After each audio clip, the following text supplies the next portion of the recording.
고쳐주세요. 좀 고쳐주세요 하는데 안 나오면 생각이 들겠죠. 하나님이 나한테 화가 나셨나? 내가 뭘 잘못한 게 있어서 그런가? 그러니까 자책하게 되잖아요, 오히려. 그래서 우리가 정직하게 바라봐야 돼요. 낫는 사람도 있어요, 분명히. 그러나 안 낫는 사람이 더 많아, 현실적으로 보면.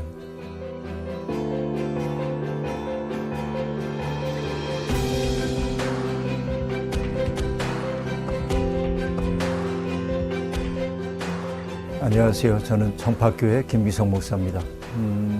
이 교회에서 벌써 30년 넘게 목회하고 있고요. 또 30년 세월 동안 어쩌다 보니까 30권 정도의 책을 저술했네요. 그러니까 저는 사람들이 저를 저자라고 소개하기도 합니다. 근데 우리가 이제 신앙 간증 이야기를 듣거나 그러면은 대개는 열심히 기도했더니 병 나았어요, 이런 이야기 들으면 은혜롭죠. 특별히 나나 혹은 가족들이 병중에 있는 사람이라고 한다면 그런 간증을 들으면 더 간절해지고, 그래서 정말 열심히 기도하거든요. 고쳐주세요. 좀 고쳐주세요 하는데 안 나오면 생각이 들겠죠. 하나님이 나한테 화가 나셨나? 내가 뭘 잘못한 게 있어서 그런가? 그러니까 자책하게 되잖아요, 오히려. 그래서 우리가 정직하게 바라봐야 돼요. 낫는 사람도 있어요, 분명히. 그러나 안 낫는 사람이 더 많아, 현실적으로 보면. 근데 왜 그럴까라고 물어보면 몰라요. 그거는 누구도 설명할 수가 없어요. 그 왜를 설명하는 순간 폭력적이 되기 쉬워요. 그러니까 예를 들어서 어떤 그 자연재해 때문에 어떤 사람들이 죽음을 당했다고 얘기할 때 그 죽음의 이유를 우리가 예를 들어서 뭐 제도가 잘못됐다든지 구조에 실패했다든지 이거는 우리가 분명히 원인을 찾을 수 있지만 원인을 찾을 수 없는 재해 같은 것들이 있잖아요. 그러면 모르는 것은 모르는 것으로 남겨두어야만 해요. 그런데 너무나 많은 사람들이 거기에 대해서 신앙적 설명을 시도하죠.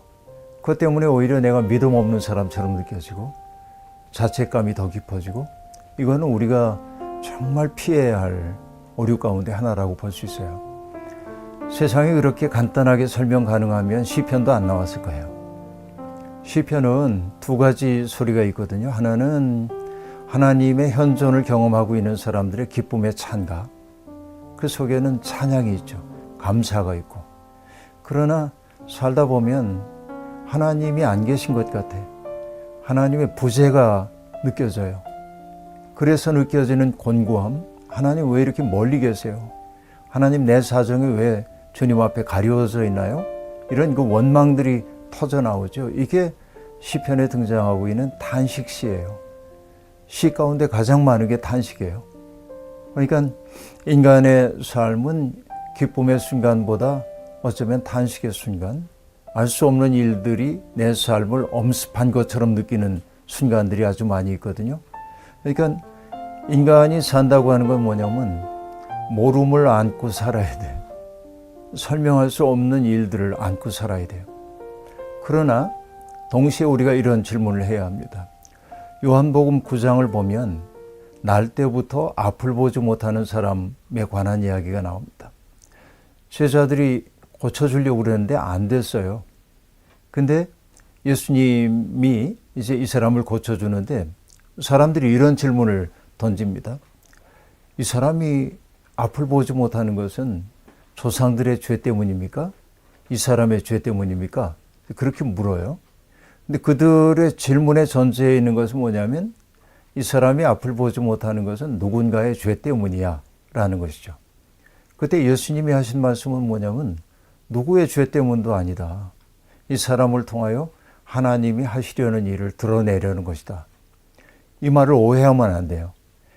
하나님이 하시려는 일을 드러내기 위해서 이 사람이 앞을 보지 못하도록 했다라는 말이 아니고, 그 말은 하나님이 정말 원하시는 것은 앞을 보지 못하는 사람이 온전해지는 것이다 라고 하는 것이죠.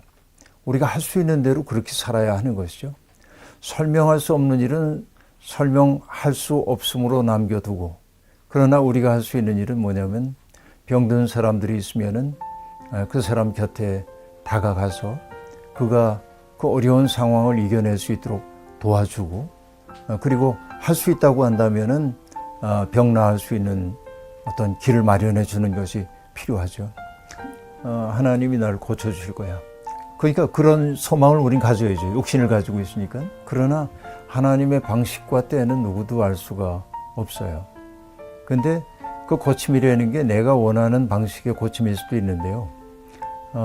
빙점이라고 하는 소설로 유명한 미우라 야코가 믿음이 좋은 분인데 암 때문에 투병하다가 이제 결국 세상을 떠나게 되는데 그분이 마지막에 그런 기도를 했다고 해요.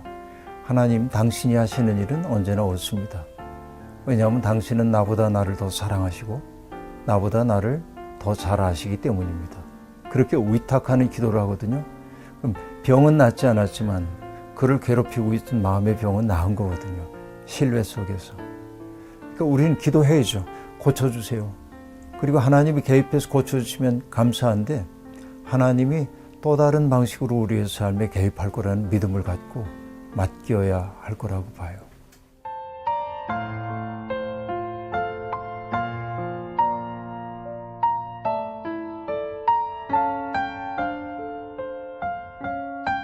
여러분, 오늘 들으신 이야기가 신앙생활에 조금이라도 도움이 되셨다고 한다면 구독해 주시고요. 좋아요도 눌러주시면 좋겠습니다. 고맙습니다.